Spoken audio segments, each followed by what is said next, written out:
Evening all, so here we go. It's been a while since I've done one of these. Well, by my terms, a while is probably a day. So, yeah, so there we go. But no, just wanted to kind of share this video with you. This is just good, solid squad play. Not really focusing on any particular gun or any particular tactic. It's just basically four guys all kind of ready and rolling, and it was just a good match. By no means did we own, but it was actually good fun, so that's why I'm kind of showing you it now. We start the map here obviously rolling towards C. Now this map is actually probably one of my favorites. I love the way that it's randomized, and you're probably noticing this, that every time this particular map comes up, there's different buildings, there's different structures, there's different vantage points that you can get onto in terms of the locations, but the surrounding perimeter of the map stays the same. So you know, you can still go and snipe on that great big hill if you so wish, and so on. So it's pretty cool. I think you know, that's a really good kind of, you know, randomization that I think I hope to see more of, actually, because that I think is a nice feature. The last thing you want is very standard stock maps where pretty much nothing changes. I'd say that's probably one of the failings of PlanetSide 2.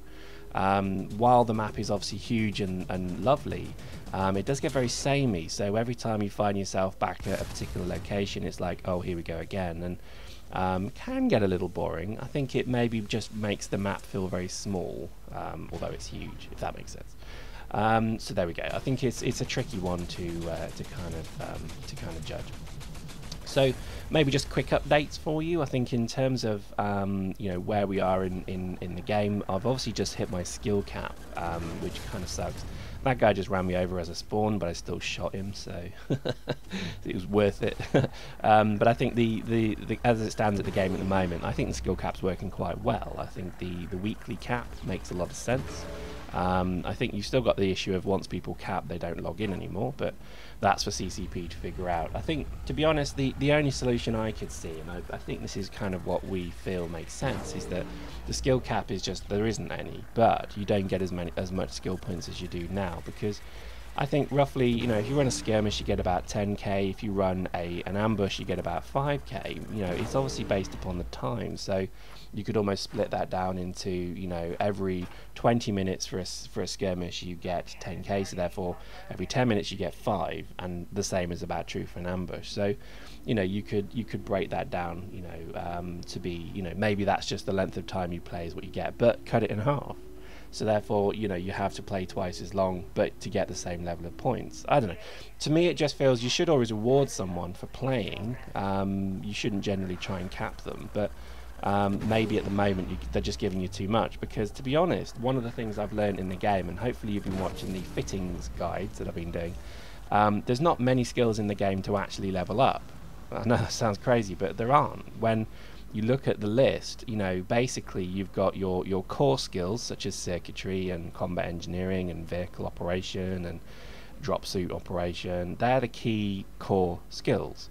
Everything else around that is just nice to have. And I think it's actually probably, when you start analysing it, there isn't actually a great deal of skills to train for. So I would almost say the better thing they could do would be to maybe reduce the skill points you get by half, maybe, but then constantly get them. Because I kind of, you know, I mean, I like having other characters, but I think one of the things that's maybe frustrated me is maybe I shouldn't need to have extra characters. Do you know what I mean? It's like I've got a laser gunning second character, and I've got a mass driving driver third character, but wouldn't it just make sense to give me the skill points so that I could do it all on one character?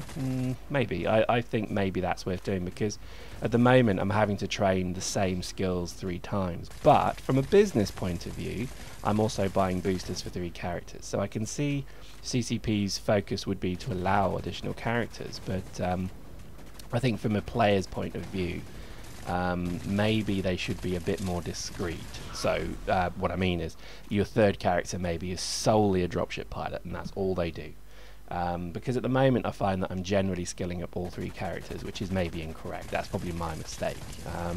Anyway, post in the comments what your feelings are. I think personally I would probably like to see an end to the skill cap, but at the moment, within a week of people playing, you know, 23/7, because let's face it, a lot of us will, you're going to have such a gap between the players that I think maybe they need to do something about that.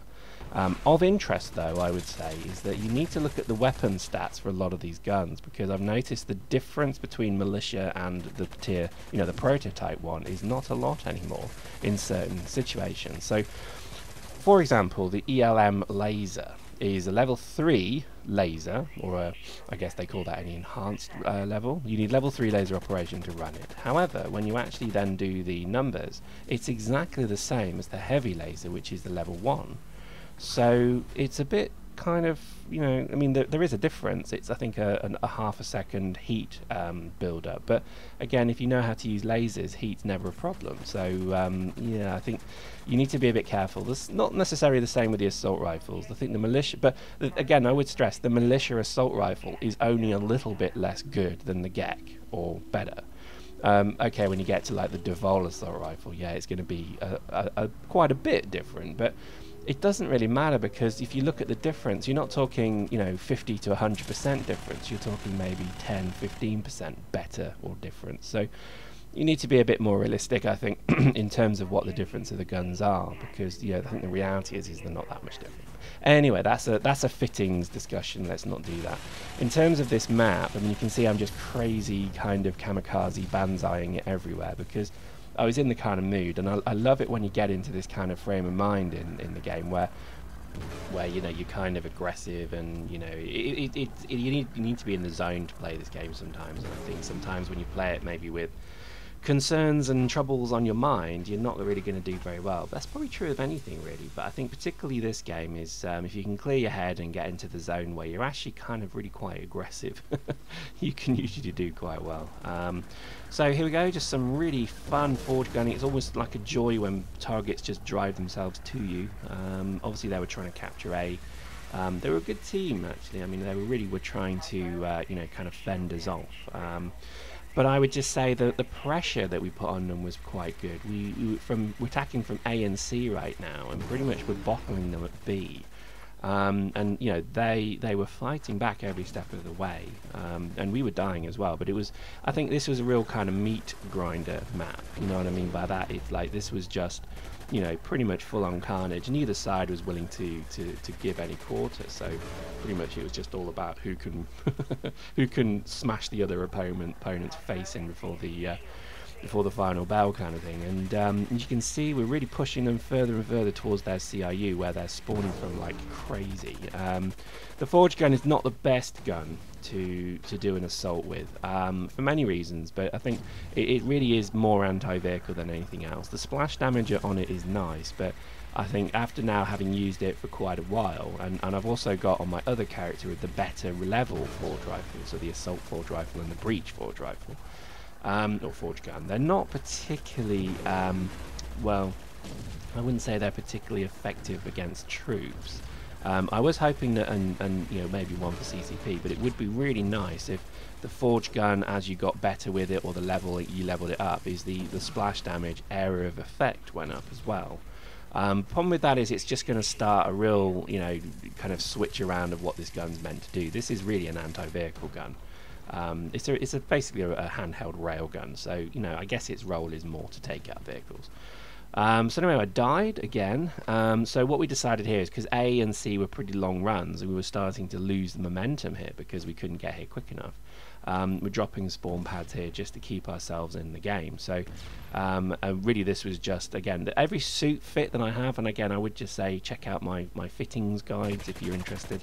I think every character should have a range of suits designed to be strategic suits, and what I mean is not just the ability to kind of fight, but also the ability to support, and I mean here the ability to drop ammo and spawn pads, and revival and all that. But most particularly spawn pads, we win and lose matches because we're able to all of a sudden get the whole team spawning right back at this point. So pretty much from the word go, this was game over for them, because we were able to, every time they kill us, there was no longer a run back to base, and we were able then to pretty much assault them directly.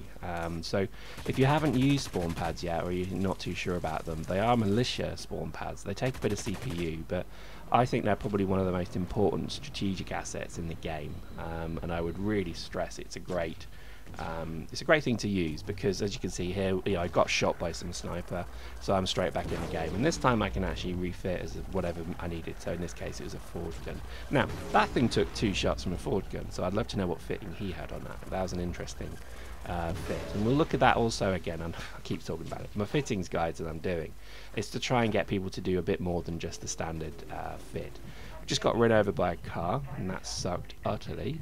But what can you do? So, but I think really when you look at, oh, here we go. So this is then Josh calls in an orbital strike. So you count how many kills here: 3, 4, 5. You got 5 in the end. In fact, it may even have been 6. It's because they're all spawning here. So, you know, pretty much, you know, they're going to have a bit of a problem because if they just keep spawning in the same location. Now, just think about the spawn pad discussion. If they actually had spawn pads, they could flank us. You could literally flank us. They could have gone around the side of this base and actually got positions there. So, switch to a shotgun. My favourite gun at the moment. Hopefully, you've watched Shotgun Pete Takes No Sheet. That was my favourite video that I've done for a while. Because shotgunning in this game is so satisfying. It's just unbelievably fun. If you've never done it, give it a go. It's difficult, you will die a lot, but I think it's just such a laugh. And plus when you sneak up on people like that, 2 kills straight out of the chamber, you know what I mean? Easy, simple. And that was it. That was pretty much the map done. We'd wiped out their clones pretty quickly here as well. I mean, it was unbelievable how quickly we'd done it.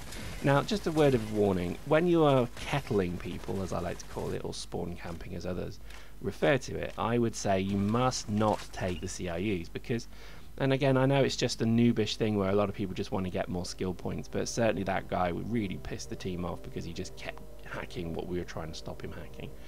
Anyway, there we go. Victory. It was a good map. It was a really good example of what squad play can be because the squad always fought together and we were really close. And look how, you know, how many skill points in this we get there, which is pretty good. And then finally, look at that. 1st, 2nd, 3rd, 4th.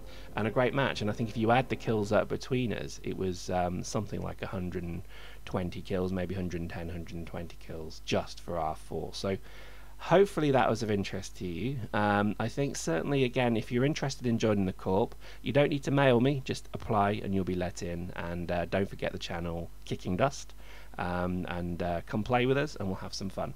Hope you enjoyed that. See you next time.